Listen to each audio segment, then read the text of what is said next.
Every year, people in Switzerland are killed by avalanches.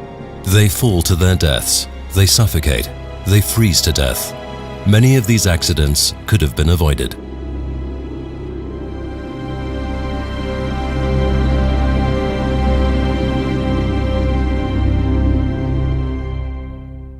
Wir haben den Auftrag gefasst, morgen von der Meigelshütte Richtung Ravetsch zu gehen. Wir starten hier in der Meigels. Every ski tour begins with careful planning. The Avalanche Bulletin provides indispensable information about current conditions. Oberstellen sind an der Steilhänge von allen Expositionen oberhalb von rund 1800 Meter. Jetzt würde jeder schnell einmal das Bulletin durchlesen und wir dann die schwierigen oder die Schlüsselstellen raussuchen. I want to know at least about 6 things from the Avalanche Bulletin. From studies we know that some can tell the precise level of danger from the Avalanche Bulletin, perhaps even its exposition and altitude. But other factors such as snowdrifts, badly stacked snow cover, etc. are also relevant. The minimum I require from my people is that they study the Avalanche Bulletin and that they can tell me 6 things about it. The text of the National Avalanche Bulletin contains all sorts of information. You must search for what you need. You cannot simply skim through the text for 30 seconds and assume that you've understood everything.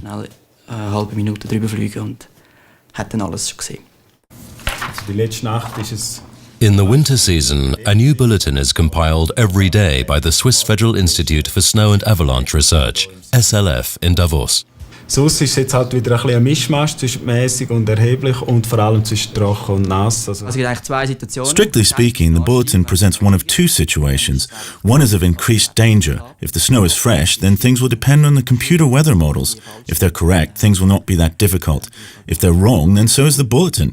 It's particularly difficult to forecast a return to normal. When will the danger abate? How quickly will it abate? These are not easy questions to answer.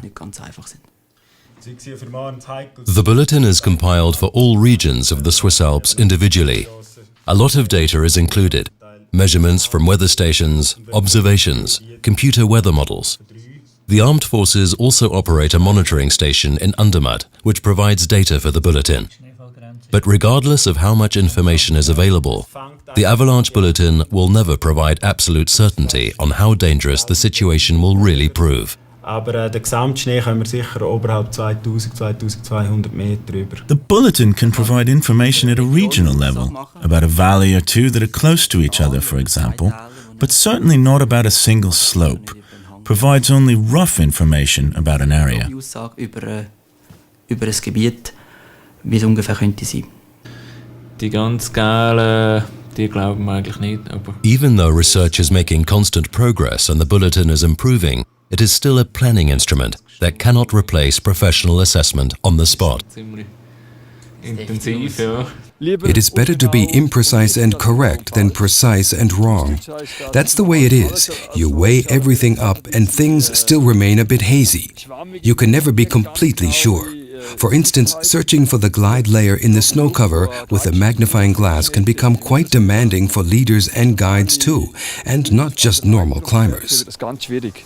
Das Bulletin gemeldet auf morgen erhebliche Lawinengefahr, ganze Schweizer Alpenraum. Die Gefahrenstellen sind an Steilhängen aller Expositionen oberhalb rund 1600 Meter. As early as the planning stage, you can determine whether a tour will lead through avalanche-threatened terrain. In such a case, the route should be carefully marked on a map with a scale of 1 to 25,000, and consideration given to factors such as steepness, exposition, and forms of terrain. On any terrain with a slope of more than 30 degrees, avalanches are a threat. Other factors also shape that threat: the direction of a slope's face, its degree of exposure. For example, northern slopes are much colder than southern ones. There, the structure of the snow remains poor for a long time and it deteriorates. On southern slopes, by contrast, there's great variations in temperature. There, the snow will settle much more quickly. Other forms of terrain also play important roles. In hollows, for example, there are far more snowdrifts, and these can become very tricky if it's windy. But sometimes a hollow can be safer than elsewhere, because the snow structure in the middle is more stable than at its edge. You must always consider what kind of problem exists at any given moment, and on which type of terrain it is most likely. Und in welchen Geländeformen ist das am ehesten anzutreffen. Dann wirst du die Reduktionsmethode machen. The reductive method helps to identify and avoid particularly dangerous slopes when planning. A conservative planning approach will always remain in the green area. As soon as you intend to enter the yellow area, special care is indicated. There is less room for error. Sie haben ein 9, unten haben wir 12. Das sollte eigentlich gehen. Das ist der Winter 1, hä? Das sollte eigentlich gehen. Könnte man gehen. Das ist kleiner als Ja, das 1. ist kleiner als 1, das geht. Okay.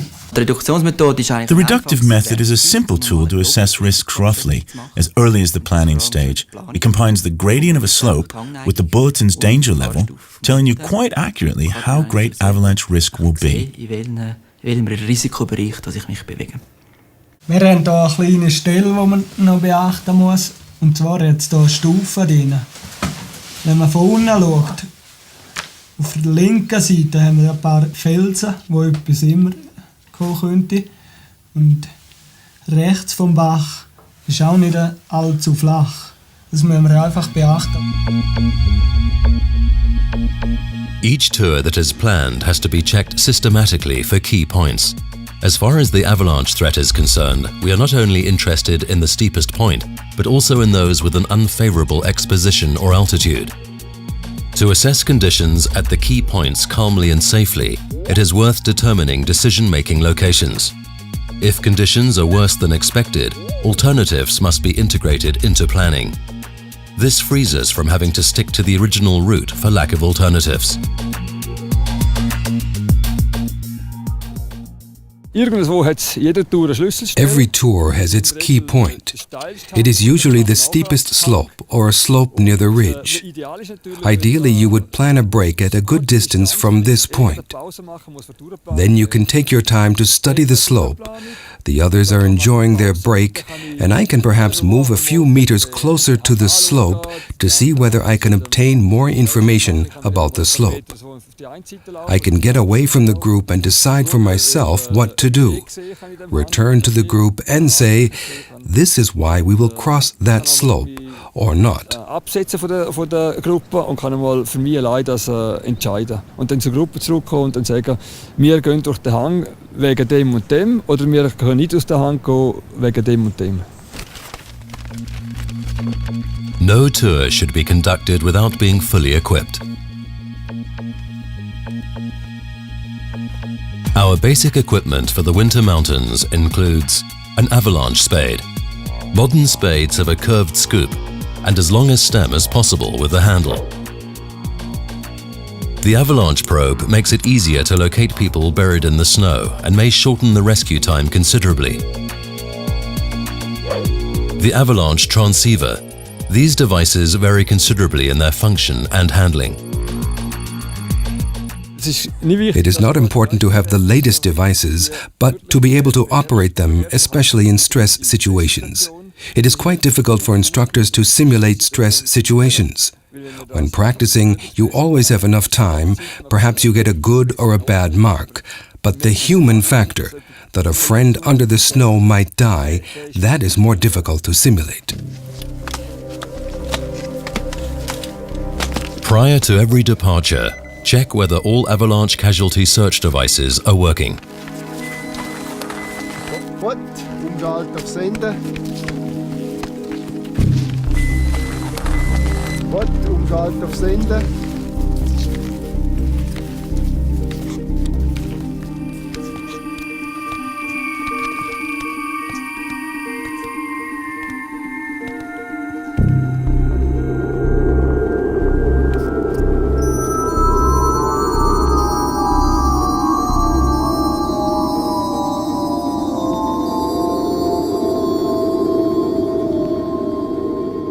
Mountain specialists that have been trained in undermud already have extensive advanced knowledge of alpine mountaineering.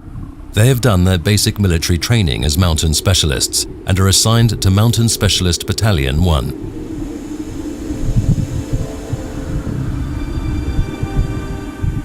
The mountain specialist is a guide. Even as a private, his function does not depend on his rank. His is a huge responsibility. He directs military personnel through difficult terrain. Und wenn der Mensch im Zentrum steht, wenn der Mensch dabei ist, dann ist die Verantwortlichkeit riesengroß, dass man weiß. Whoever leads a group must not only be able to assess terrain and conditions correctly, but also recognize and control group dynamic processes. The leadership style must be adapted to the participants' capabilities, group size, and the conditions. The group must be precisely instructed so that it has clear points of reference. If the operation is dangerous, the military style of leadership must be strictly adhered to. If the danger of avalanches is relatively small, things can be taken more easily, without having to adopt such a tough line. Having said that, though, the larger the size of a group, the stricter the discipline required.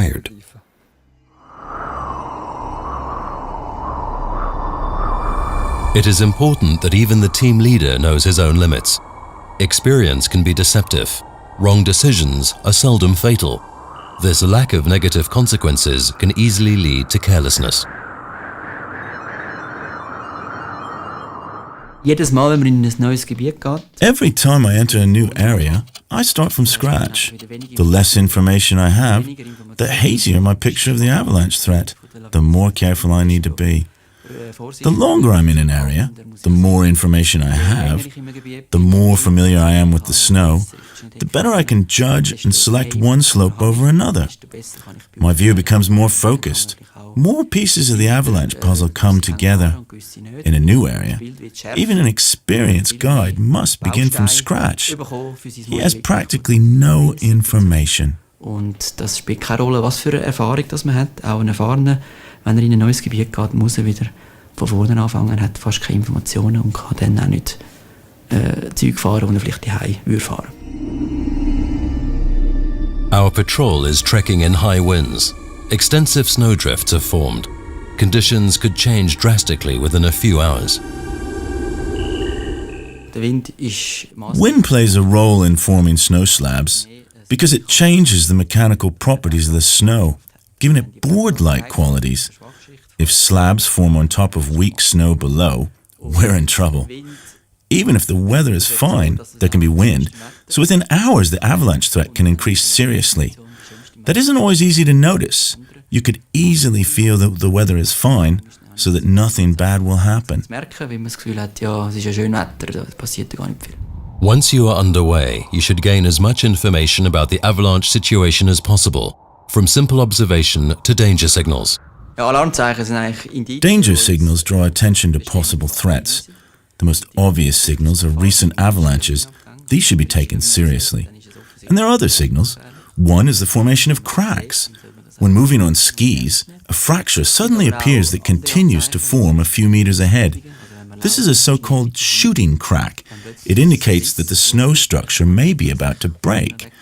Another signal is the infamous whomp sound. There you are, ski trekking, and suddenly you hear a whomp. This means that a layer of snow is collapsing somewhere under your skis. Although nothing more happens, it gives you a funny feeling that sets your teeth on edge. Don't ignore it, because this and the other danger signals warn you that something is up. Dann hat man eigentlich Glück, weil es einem warnen tut, da ist etwas rum.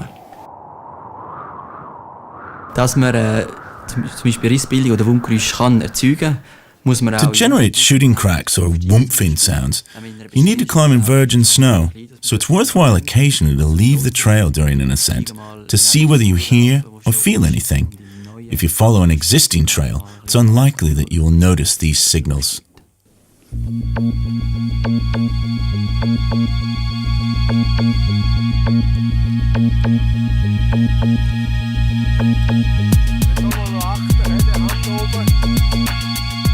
Four conditions have to be met for a skier to trigger a slab avalanche. First, the existence of a critical layer, for instance, snowed-over surface frost or wet snow. The second is a compact layer resting on the weak layer. Third, sufficient additional weight on the snow cover. A skier can only trigger a slab avalanche if the weak layer is less than roughly a meter below his skis. And lastly, the slope must be sufficiently steep with a gradient of at least 30 degrees. every slope has weak spots where slab avalanches are easier to trigger.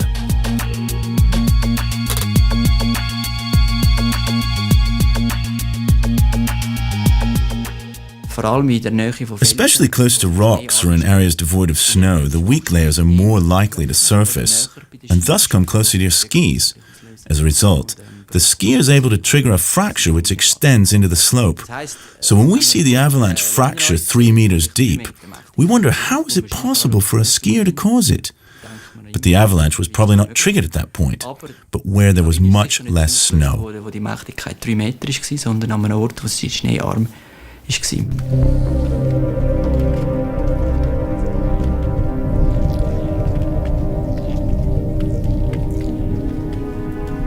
In old snow situations especially, snow cover tests may provide valuable additional information on local conditions. Gut, hier hätten wir einen 30 Grad steilen Hang, wo man das Profil machen könnte. Er ist auslaufend von der Sicherheit her, nicht felsdurchsetzt. Ich glaube, den gehen wir mal anschauen, oder? Ja. In dem Fall, du wirst du die Sondenführer nehmen, Raffi und Mario die Schaufel und ich gehe mal die Steilheit checken. You should carry out tests in places where it looks interesting. If I want to know about the snow structure of a north-facing slope, I have to examine a slope with northern exposure. It's worth visiting a location with little snow in order to find weaker layers. You have no chance of finding a bad structure in a hollow filled with 4 meters of snow. But whether the structure is that good everywhere, this is doubtful.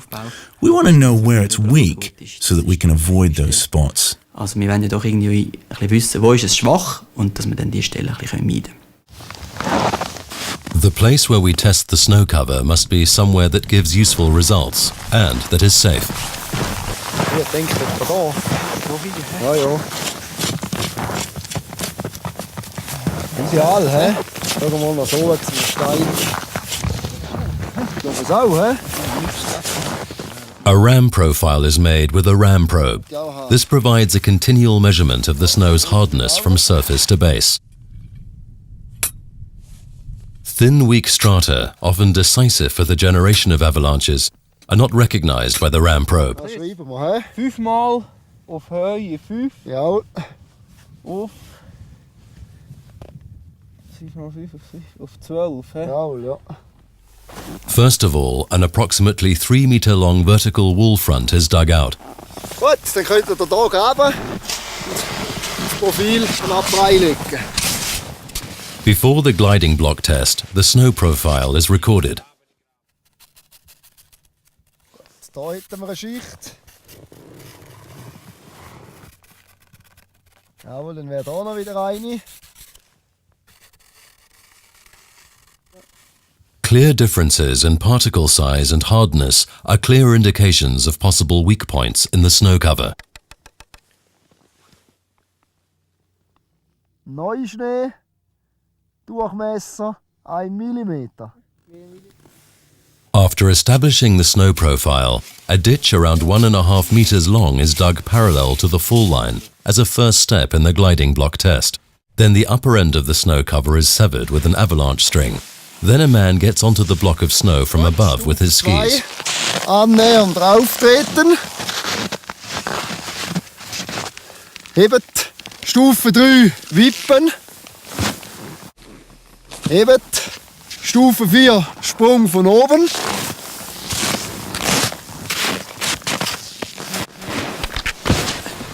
Stufe 5, zweiter Sprung von oben.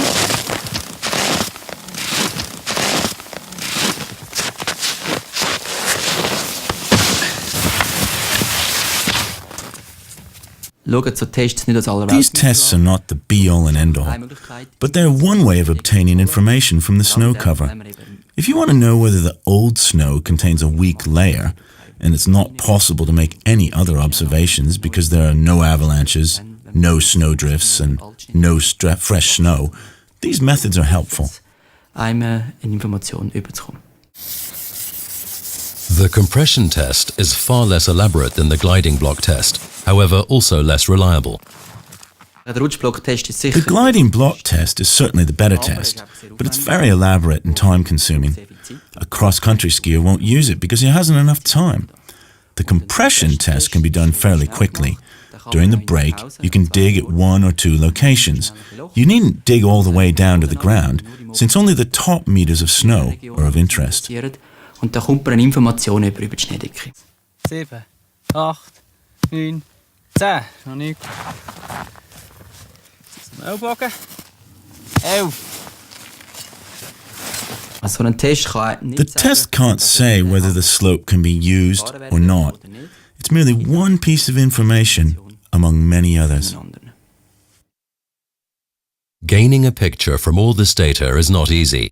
Decisions are often influenced by the mood of the group or wishful thinking. Ihr seht hier oben den kritischen Hang, dass wir da schnell beurteilen, wie wir da durchgehen.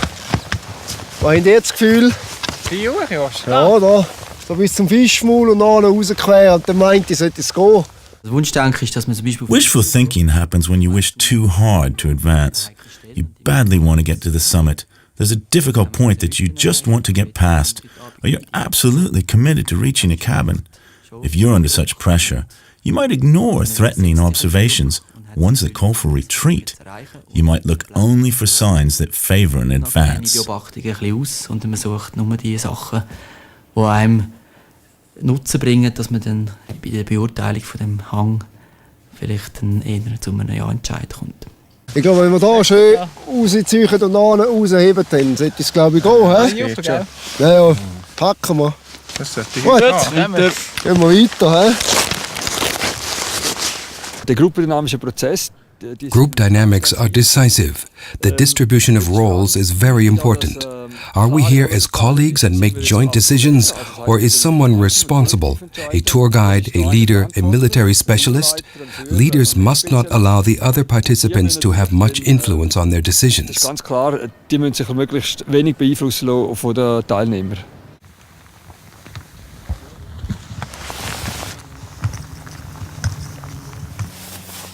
If necessary, a slope can be made safe by artificially triggering an avalanche. Ways of doing this include explosive charges, missile launchers or mortars. Specialists throw explosive charges either from a helicopter or place them directly in the expected avalanche fracture area.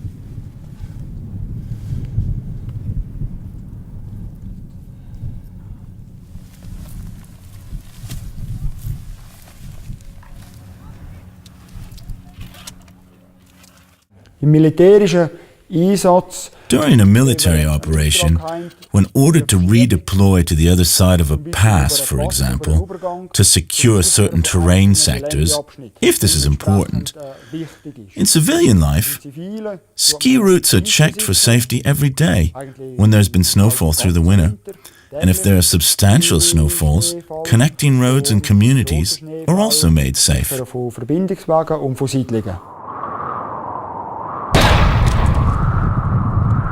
Artificially triggered avalanches may cause damage. Care must be taken whenever explosive charges are detonated. The critical point in operating with explosive charges is for the patrol moving in the terrain to correctly assess the objective dangers and to take the right measures. Another critical issue is the amount of snow set in motion by the explosion. It can threaten buildings and even put human lives at risk. Gebäude auf Personen, die vielleicht auch an dir laufen, kann die gefährden. Our patrol has decided to opt for the shorter of two approaches. Like the slope that appears to be harmless, most skiing avalanches are not spectacular. It's not a huge event, and often there's little powder thrown up. It can be a very slow sound, a rushing noise, and then silence. Although it does not appear very dramatic, you can easily calculate how many tons of snow are involved. If a slab rips off that is 60 by 100 meters and half a meter deep, it amounts to many cubic meters of snow, enough to bury you.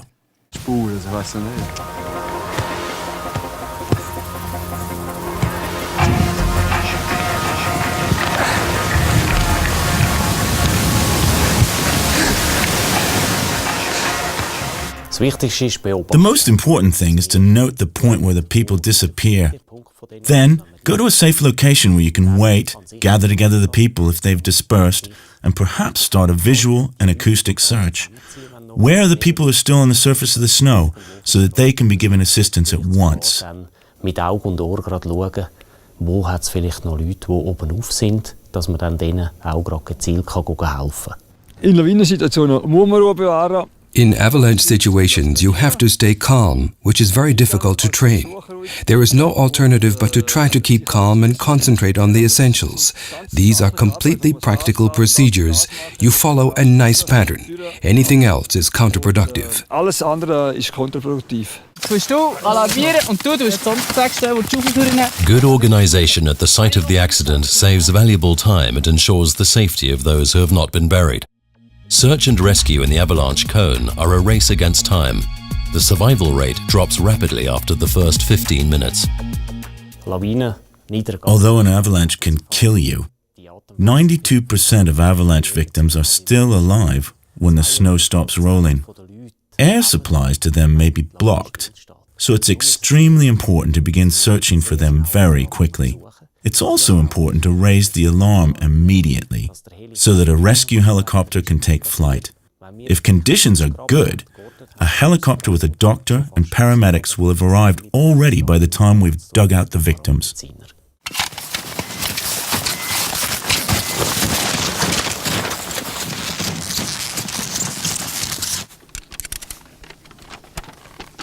Rega voraus.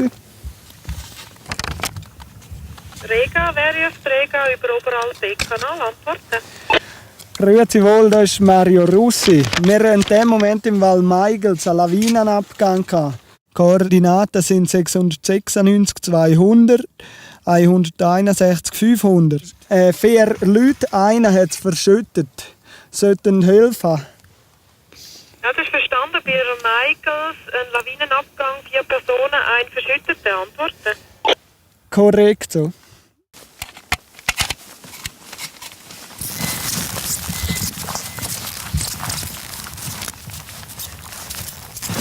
An avalanche cone is usually larger than the range of the avalanche transceiver, so that a signal has to be sought first. Afterwards, the originally selected search procedure must be adhered to. Even if the entire area has to be searched, you must proceed systematically. First a rough probe search, then a thorough one.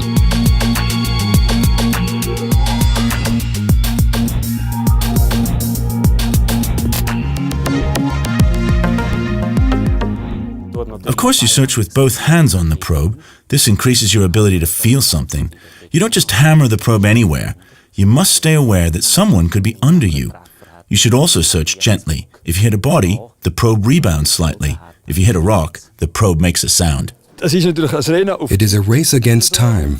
The search is actually the smallest part of rescue. Digging or taking off skis and getting oneself organized takes much more time. The search itself should only amount to a couple of seconds that are lost or gained. That is not so critical for the outcome. You have to work correctly and precisely. That is quickest. Ando, hier ist er! Komm!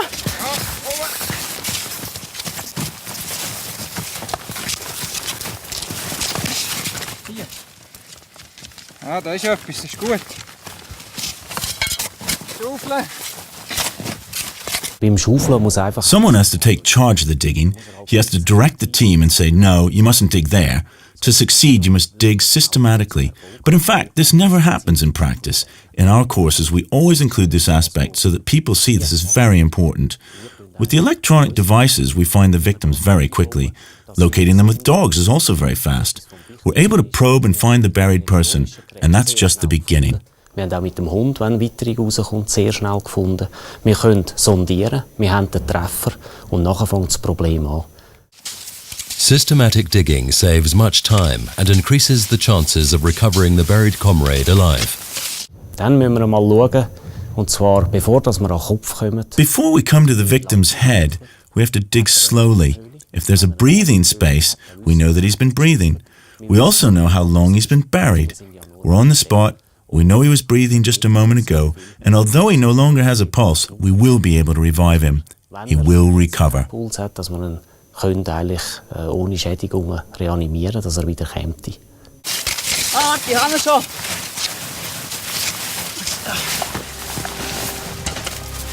After digging him out, give first aid and protect the patient from getting any colder. Monitor him until there is medical support. Österreich! Ja! Steaks für da hier! Ja, das macht nichts. Our patrol has been lucky. The buried person has survived. But to rely on luck would be reckless. Accidents can only be avoided through good preparation, correct equipment, regular training, and the right decisions in the field.